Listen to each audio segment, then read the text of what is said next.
شروع اللہ کے نام سے جو بڑا مہربان اور نہایت رحم کرنے والا ہے۔ السلام علیکم ورحمۃ اللہ وبرکاتہ۔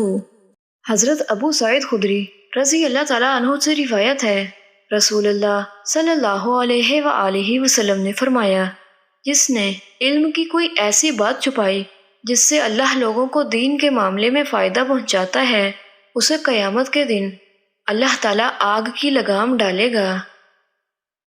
حضرت ابو ہریرہ رضی اللہ تعالیٰ عنہ سے روایت ہے، نبی صلی اللہ علیہ وآلہ وسلم نے فرمایا، جس شخص کو علم کا کوئی مسئلہ یاد ہو پھر اس نے چھپا لیا، وہ قیامت کے دن اس طرح آئے گا کہ اسے آگ کی لگام پڑی ہوگی۔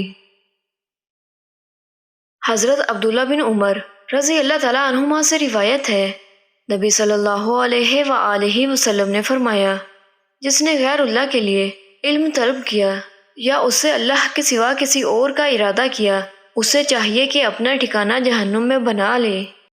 پیارے ساتھیوں، اللہ تعالیٰ سے دعا ہے کہ اللہ تعالیٰ ہمیں تمام احکامات نبوی پر عمل پیرا ہونے کی توفیق عطا فرمائے، آمین۔